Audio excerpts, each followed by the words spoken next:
I decided that if I'm going to teach art to the children, everyone's going to ask the basic question everybody always asks, which is, so what do you do with it? It's always the first thing out of people's mind, you know, you could be a doctor, you could be a lawyer, but an artist, what do you do with it? So I decided at that point that I would pursue the art because when the children would see the way I taught them, I want them to understand that art has many, many avenues. And there are so many things that you can do with art. It's such an open area. And one of the principles that I teach the children is that art comes from within them. It doesn't necessarily come from without. But we have a lot of role models, and we have a lot of artists that came before us. And so, a lot of times you look at an artist, and the artist just ignites our imagination and our creativity. And we say, I see how they did that, or I don't see how they did that. I really like it. You know, and then we use that as maybe the basis for our own work. But going back to the children, so I wanted the children to understand that they're not only looking at an artist who teaches them art, but an artist who's an actual artist. And what's interesting there is that, there's artists that are in their studio all day, so they're on a certain level because they've been able to put in more time. Today's artist, so most of us, we're doing something, we're teaching the art, but we're still working. And then our night hours, we're doing our painting. And then we have our families or whatever we're connected with, and we do that. But a studio artist, well, they're very single-minded and very focused, and so they spend, tons of time, and they really feel fulfilled. But as I said, the topic of this is about MC Escher, so I'm going to discuss MC Escher a little bit. So, MC Escher is quite an amazing artist, and he kind of broke the barrier between 3D and 2D. He made pictures that were very flat, and he made pictures that were very three-dimensional. And I found this very nice book, and this book is really about MC Escher and a lot of his pictures. And how this relates to me is that an artist has a decision to make. And the decision is the artist going to make the paintings go back in space, or is the artist going to create flat paintings? And so this is, a characteristic. Now, MC Escher did a lot of woodcuts, and the woodcuts take a lot of time. And he created a lot of 3D, beautiful 3D from it. And this painting here this woodcut is called A Tree, and he did this in 1919. And you could see that this is not necessarily the typical MC Escher. I mean, Escher also had a lot of flat pictures. So what's the difference between flat and what's the difference between three-dimensional? So this is a photocopy that I made of another MC Escher work. You wouldn't believe it's the same person. So if you look at this picture, you will see that the motifs, they're all the same size, and they're very, very tightly nudged against each other. And this symbolizes kind of the war between 2D and 3D, or the conflict, because an artist kind of decides where they fit. Do they fit in the realistic world where they look at a beautiful portrait and they turn the face just right and they have the shadow and everything looks perfect? Or are they more into wallpaper and kind of things like this, where all the motifs are really flat with each other? And this book has a lot of different pictures of MC Escher, and you can see, though, his progression and what he decides and how he looks. So I'm going to show you a few more of MC Escher.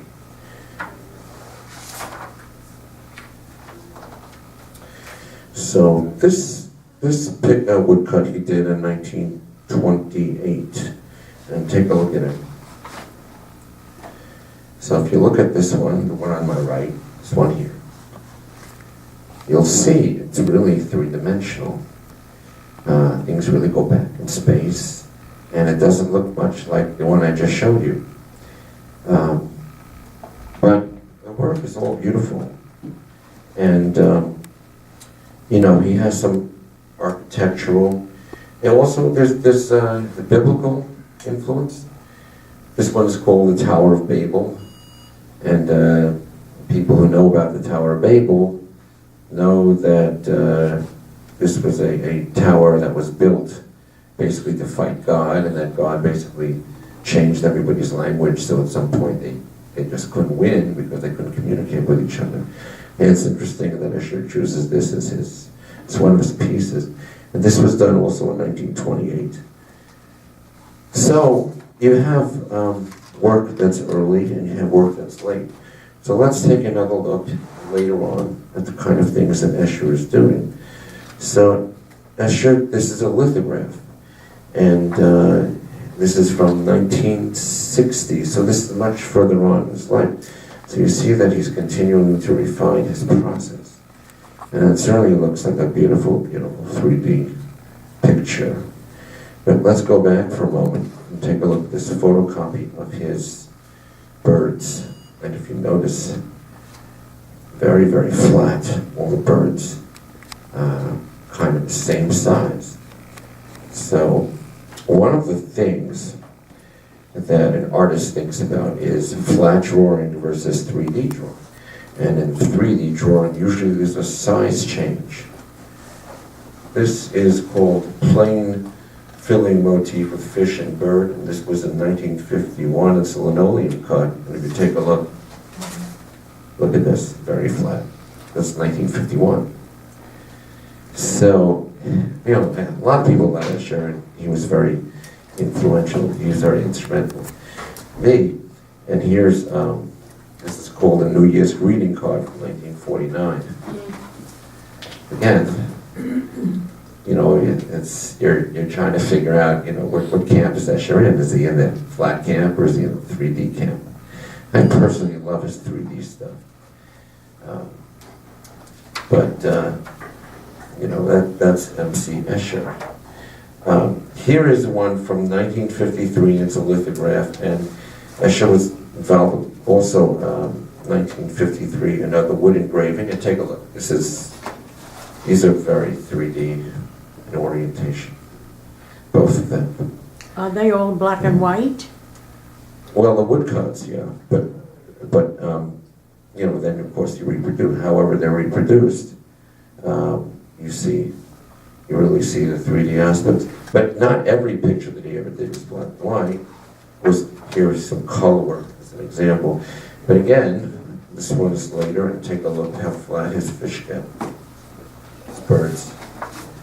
And they're talking about morphing birds into fish. And so, but remember, where it comes to 3D, if the size doesn't change, it's still a flat field. Very much different than the one we were looking at. So, here, interesting, 1969, this is called Snakes. So again, but this is very 3D. And how about our size changes? I mean, his snakes are relatively similar, but he's got this technique where he's taking kind of globe-like shapes and he's shrinking them down. And as he shrinks them down, they get smaller and smaller. And that is a real 3D technique. The idea of having 3 or 4 different size changes becomes very, very important. And as he shrinks things down, you have a real 3D feel. But if you look at some of his other work, where it's all one size, it turns very flat. And also, the repetition of shapes, amazing. He repeats and repeats and repeats. He calls this one Metamorphosis. This is printed from 1937. And there if you look at it, you'll see he's starting to show some 3D. He's basically, it's a cube with 3 sides that are shown, and he's got shading in there. And, you know, it's definitely wrestling, driven with 3D 1937, which is like the middle of his career. Here, this is 1945, and it's a wood engraving, and it looks very much like 3 globes. And if you take a look, you'll see that there's a lot of spherical lines in here, a lot of curves, and certainly enhances the 3D effect. A lot of circles, a lot of lines and curve really help with 3D effect. But he's very talented, wonderfully talented. This is a lithograph from 1943 called Reptiles. So, you know, we see reptiles, we see cubes, we see 3D, and we also see flat. And MC Escher is, you know, like I say, quite a master.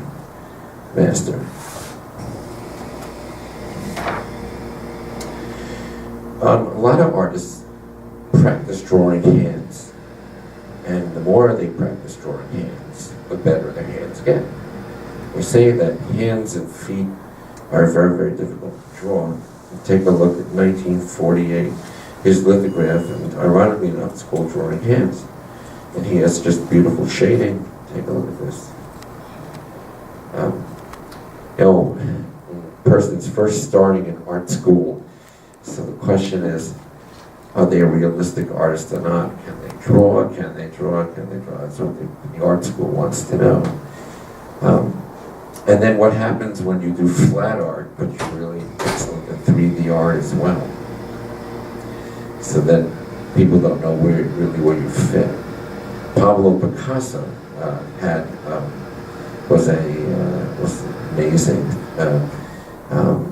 you know, creative, but he also was quite a realistic artist. He had both, and that's very important.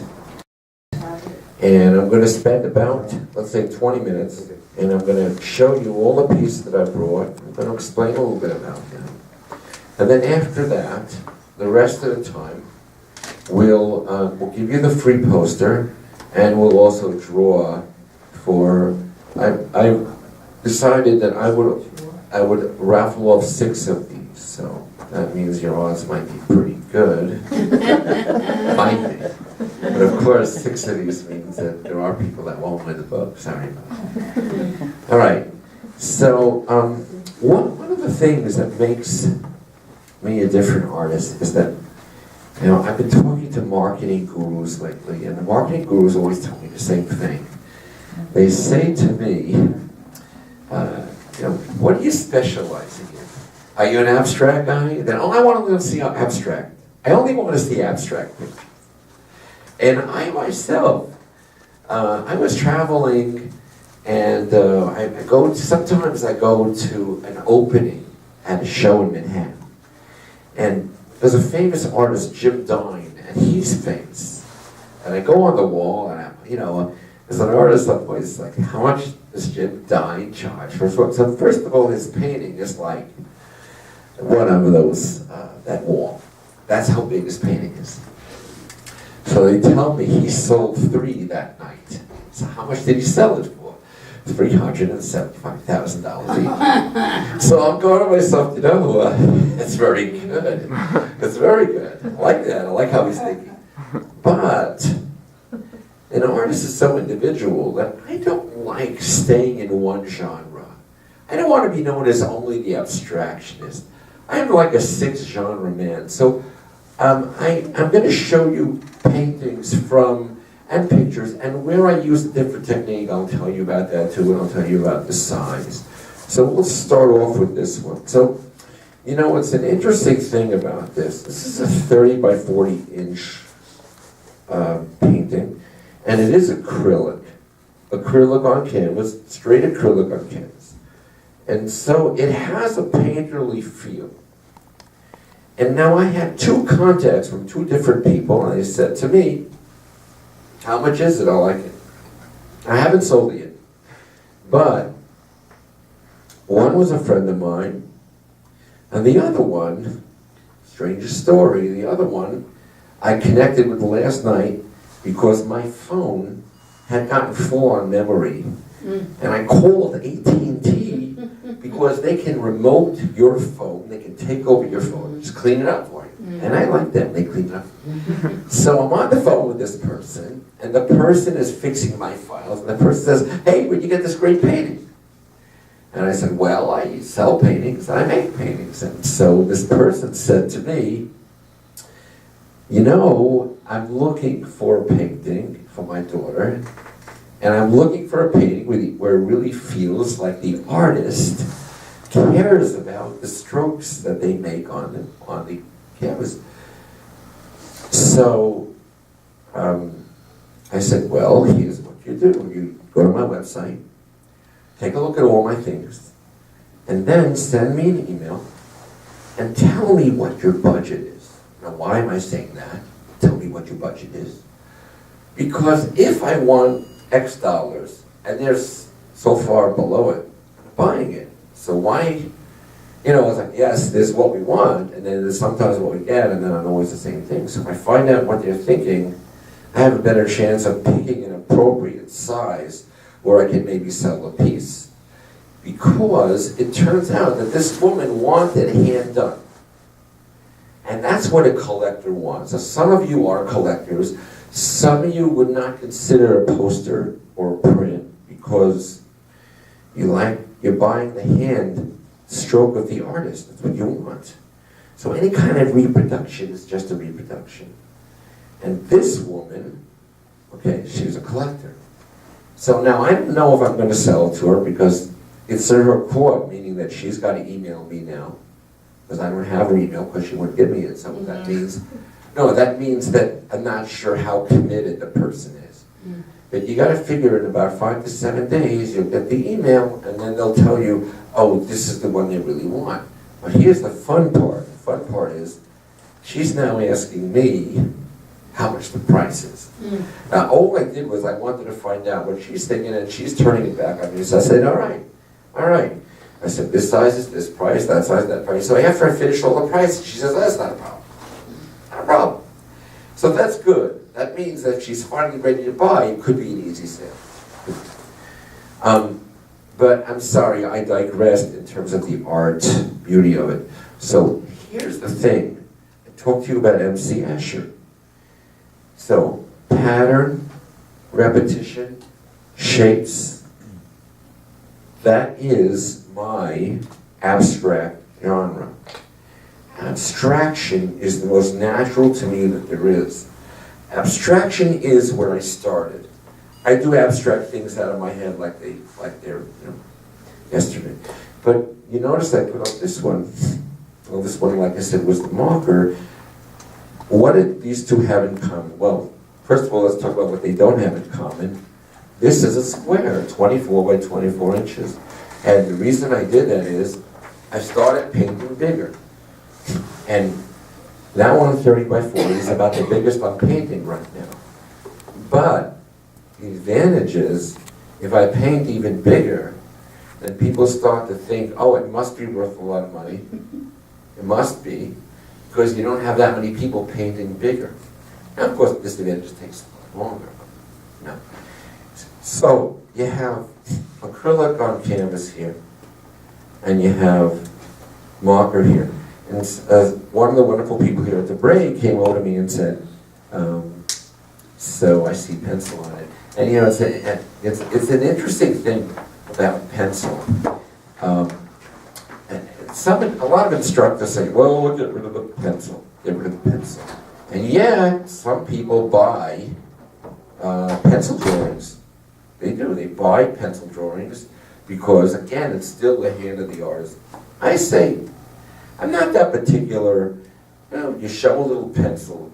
I don't think it should devalue the work, but you understand, different people have different attitudes on it. So this one is the 24 by 24, and that one is the 30 by 40. That is the biggest I do.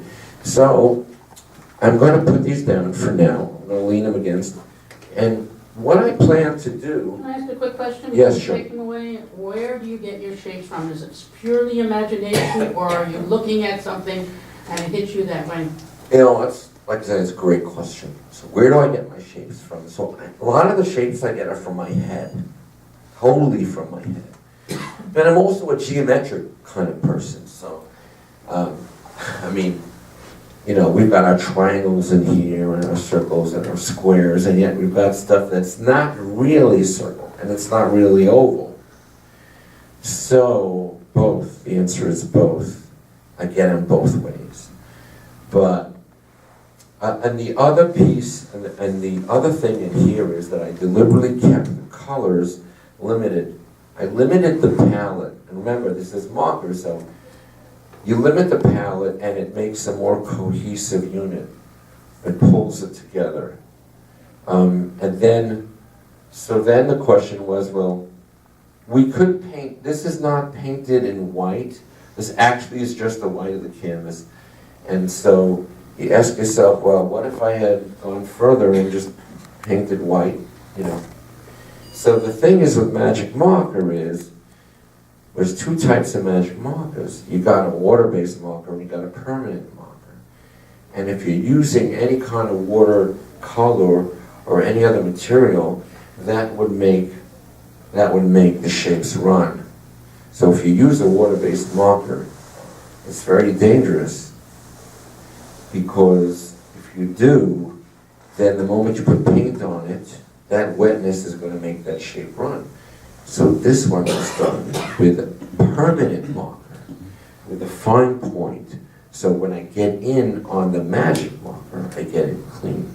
So that was the thing. But that is something that sometimes people don't think that they'll pick up, you know, one of the markers and they won't realize that it's not water soluble. It's water soluble, which means that if you're in the rain and you have a water-based marker, you have some showers. Okay, so that's two. So, these are my latest pieces. Can I ask you a question about this one? Sure. Do you have a theme? Do you have a theme in mind when you do this? I see something here.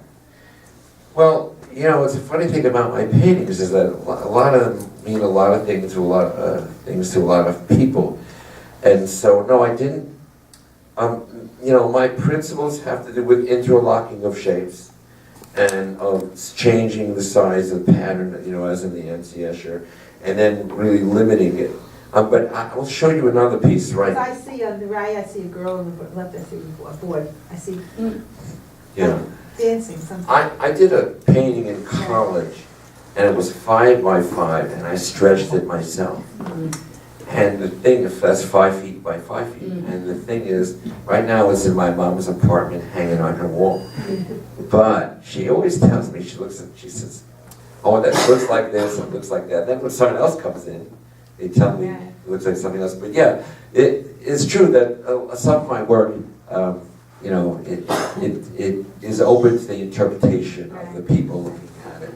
Is there a reason why you have the two different sizes of the frame from, the thickness? Yeah, so, okay, so that's an excellent question. It's definitely worth an answer. So this is called museum quality wrap. And this is what the major artists are now using, because it's heavier, it lasts longer, it's firmer, and of course it's more expensive. But the museum wraps are even, they're very, very in now. They're in.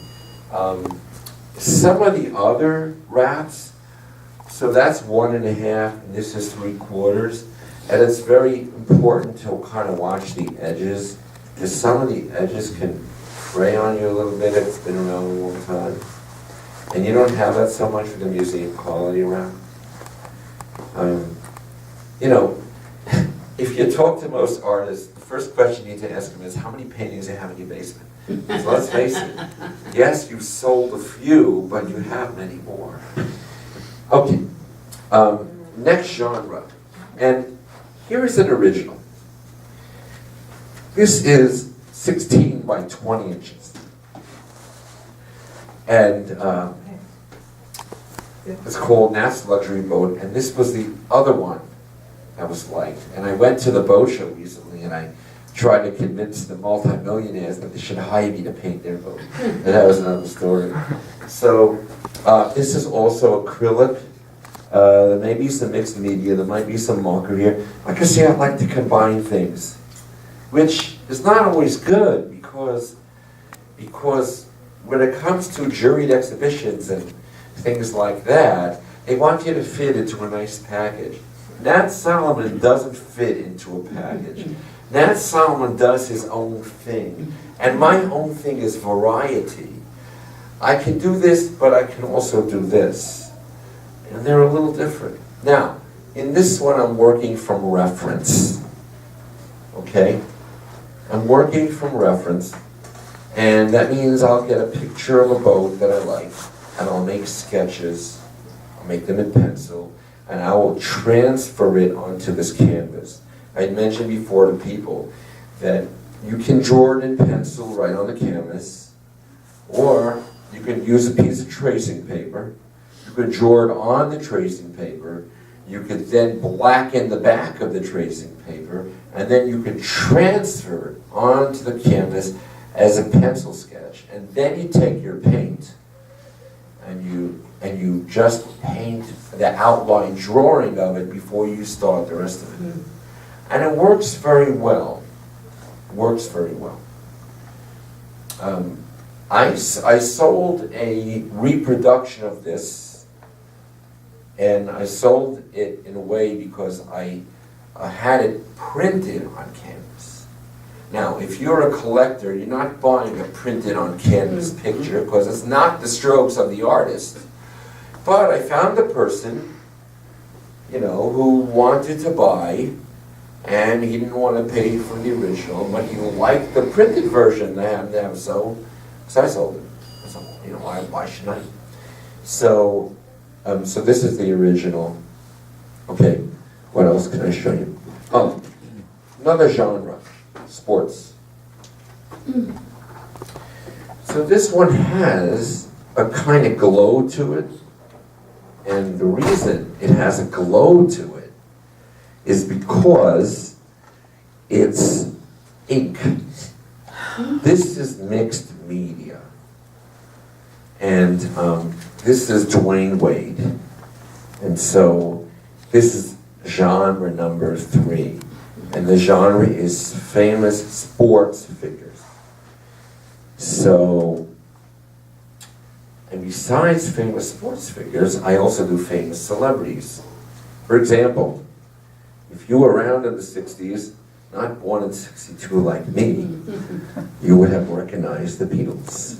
And so the Beatles was one of my paintings. And now someone had asked me about frames earlier. So the thing is, this I had framed in gold. And some people just won't buy the picture because they don't like the frame. But you want to have a little variety, and you want to show how things could look. And sometimes people do like the frame and they do buy the picture. So one third genre is the sports celebrities, and then there's also these musical celebrities that I do as well. Now, certain people very close to me tell me that they don't think that that's a genre I should concentrate on, but as I told everybody, Nat Solomon is into variety. And my first genre right now was the abstractions I was showing. I've painted 4 nautical boats. Yes, 4. And they're different. I've got a sailboat. I've got 2 other boats. And a lot of the men like the women like the sailing boats for their husbands. That's how it works. And, so that's another genre. And then I did this one earlier. And this one is Michael Jackson. And listen, I teach kids, so I'm around them a lot, 25 years around those children, and they keep me young and they keep me hopping. And some of them still like to sing Thriller, and they still like Michael Jackson. However, I joined an artist group recently, and on this artist group I met someone else who was painting on tile. And you know what she was doing? She was doing celebrities on tile. So I said to her, I said, so what do you use as the basis for your celebrities? So she answered. She said, icons. She picks the icons. She picks the Elvises, the ones that have been around forever. And those are the ones she does because that's where the interest is. So this is 9 by 12 inches, and it's also acrylic on canvas. By the way, a lot of times if you see a glow, if it's like extra bright, there's usually a little ink in there. Ink is wonderful. Ink works very well with acrylic as well. And what's funny is mixed media. Mixed media means that the moment you combine a marker with acrylic paint, it's not really acrylic on canvas. You have to call it mixed media on canvas. And any time you combine two materials together, you must call it mixed media. If you call it acrylic on canvas, it's a little bit misleading. I mean, if most of it's acrylic, you know, like I said, there may be a little bit of marker in that one. It's mostly acrylic. But it probably defines as a mixed media piece. Now, let me show you a few more, and then in about 5 minutes we'll get to the drawings. One of the, so going back for a moment to abstraction. So this is a mixed media piece.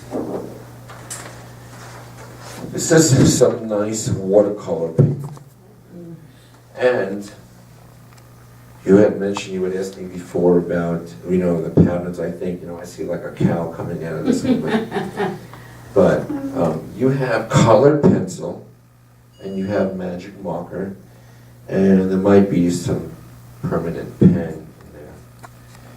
And I think of this as like chaos, good versus evil, dark, light. The shapes appear to war with each other, and it creates a lot of tension and a lot of energy. And the size of this, I believe it's a 16 by 20 inch. When did you make that one? This is with the first genre, and you know what I've done lately is I've tried to make a few more and stay in the genre before I go hopping around. Because So this is very recent. yeah, this is very recent. Yes. Did you make sketches first? If I'm doing representation, like if it's something where it's got to look like a boat, then I will use reference. Sometimes I'll sketch on paper and transfer. Sometimes I'll go like, you know, it's 2 o'clock in the morning. I better take my pencil and start sketching so that I can move it along. So the answer is sometimes yes, sometimes no. This one here, the shapes were done first, and you had asked me a very nice question before about whether my shapes are geometric or they morph into things, kind of like Escher again. And the truth is that this is more what's in my head than, you know, the geometrics were so ingrained with the circles, squares, triangles. We've seen them so many times that you know, it's natural too. But these kind of shapes are more natural to me. The ones that are not regular, the irregular shapes, are very natural to me. So also I had mentioned before about using watercolor paper. We're very resilient. This is the effect on the marker. It also does acrylic paint very well. And you can buy them as individual sheets, which I like to go to Michael's to buy. Okay, let me run through a few more, and so I make sure that I show whatever I need to. Let's go for a moment back to baseball. So of course, without the Yankees or the Mets, I don't have anything. So there's many, many Yankee fans, and there are many Met fans. And Many years ago, the Yankees were winning many, many times. So, there was a core group called the Yankee Five. These were the 5 players: Derek Jeter, Alice Rodriguez, who else? Mark Teixeira, he was, you know, there was Mariano Rivera, and so I did this core 5. And then, of course, my Met fan friends came along, and they said, you know, you're not fair. You did the Yankees, how about the Mets? So, along came Nat Solomon, and he said, all right, we'll do the Mets. And I did the Met 5. Here's the problem. Problem was, Jason Day is no longer on the team. Carlos Beltran is on the Yankees. Jose Reyes, he's not on the team anymore. Santana pitched the perfect game, hurt his shoulder, and he went out. And David Ryan is still on the team. So, but the Mets are winning a lot now, so 11. perhaps, yep. Perhaps it's time to do the current Mets. I don't know, maybe. All right, so this is professionally framed. It came out at 21 by 26 inches, double matted, and the guy that did it for me even put together his Met pinstripes, Met stripes. What I usually do is I just pass the cost of framing on to the person who buys it. But again, they have to like it. But these two is the most expensive on framing because, you know, it's really nicely put together. It's really good materials, and it's double matted, and it's, you know, double matted and framed. So again, Nat Solomon does sport genre, and Nat Solomon does nautical genre, and Nat Solomon does abstract genre, and people say I'm very prolific.